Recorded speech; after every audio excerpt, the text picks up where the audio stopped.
Hey guys, what's up? It's Dan Valmont here with Fanatic Wrestling, and today we are down in Raleigh, North Carolina at NC State University. I'm joined by Rocco, Eli, and Coach Zack Esposito.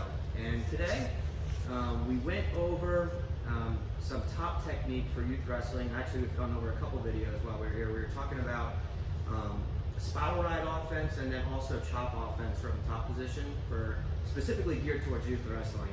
And if you've seen any of Coach Esposito's videos before where he's taught the youth wrestling, he's got a bunch of them. I would encourage you to check them out. But he does a really good job of teaching the technique at a level that a younger generation or younger wrestlers can understand. So just to get a little preview of what to expect, Coach Esposito is going to show us some of what to expect. Little bit of a crash course, okay? We've been using our spiral ride. We get a little more in depth with the video, but we're going to use our spiral ride to get into two legs on top, okay? So when Eli goes down here, go ahead and kind of face a little bit of this direction. Okay, Rocco's going to go into that spiral ride position. Now notice that when Rocco goes into the spiral ride, he's not going to go deep to a claw position. Okay, he's going to go real shallow, a little bit more on the shoulder. Okay, and focus a lot on his hips. Ready? Go, pop up. He pops up to that spiral ride right here. Okay, getting out to that side, I'm going to be riding on the insides of my feet. Now as he starts moving the spiral ride, he's opening up this leg. Okay, so now that I'm opening up towards you, he's creating this space right here. Run a little bit more out there, Rocco.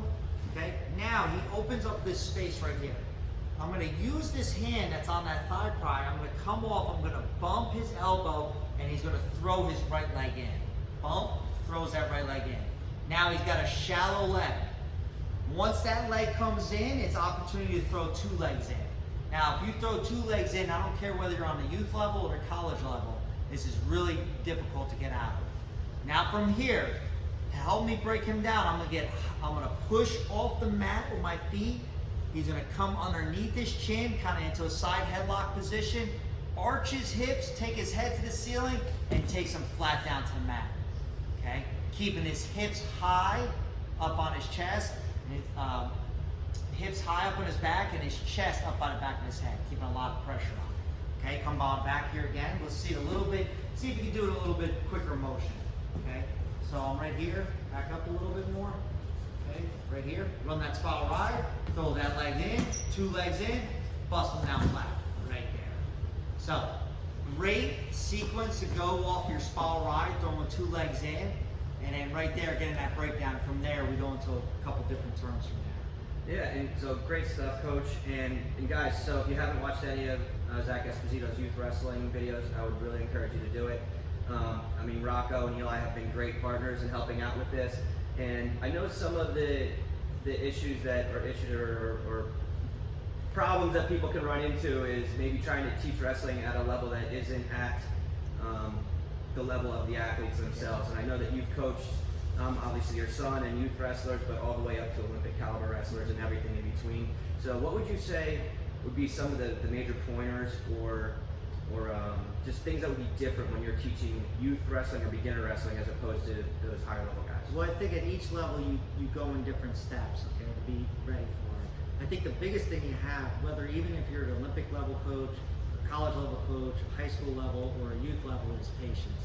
Patience is one of the biggest things, and something that I don't want to say struggle with, but at times do struggle with is patience, because you know, just one, when you're coaching with very young youth, I mean, you could probably even see throughout my videos of teaching with Rocco, just going like, you know, you get a little bit impatient with some things. But I think patience is one of the biggest things, and impatience for their development. You know, I think at the youngest age that you're getting on a mat, you want them to go compete and you want them to win. Okay, but at the same time, they're still learning body awareness and body functioning. So I think at the youngest age you start, you know, in the wrestling room, a short amount of time, whether it be an hour long or so, and working on agility stuff, okay? And then get into a little bit of the basics. As you start to develop and get bigger, you know, don't be too afraid to show advanced stuff, okay? Maybe just stick it in there, you know, and just let them kind of ponder on it, and then sooner or later sometimes things click for them. I always stay with the basics, and even at the highest level, the basics are what wins, okay? But sometimes not being too scared to show something advanced to a group, because then sometimes you keep them back. But at the same time, judging it as a coach, going like, okay, this kid's ready to learn something beyond that. So it's definitely a difficult thing being a youth coach all the way up to high school and to college. Each level brings a different type of challenge to it, but it's, you know, patience is important to it, because you never know when that athlete has that epiphany and takes that dream and runs with it and becomes maybe one day a champion. Awesome. I like that. Patience kind of in two different situations there. Patience with just dealing with practices sometimes when maybe you're not getting the full attention and you maybe have to jump in with a game or something, but then also patience with the development. Two really important areas. So really great stuff, Coach. Guys, again, if this video's not out yet, it's going to be out soon, so stay on the lookout. While you're waiting, make sure you subscribe to our YouTube channel, watch a bunch more free stuff like this. Also, make sure you're checking out our store, fanaticwrestling.com, where you can check out some of Coach Esposito's other videos. Also, some of the other staff here at NC State have some products out, so check out those. And then, as always, make sure you're checking out our social media. Follow us on Instagram, Facebook, Twitter, all that good stuff. But, I don't know. Thanks a lot, guys, for helping out today. And guys, stay on the lookout for Coach Esposito's video coming soon. See you guys. See you guys later.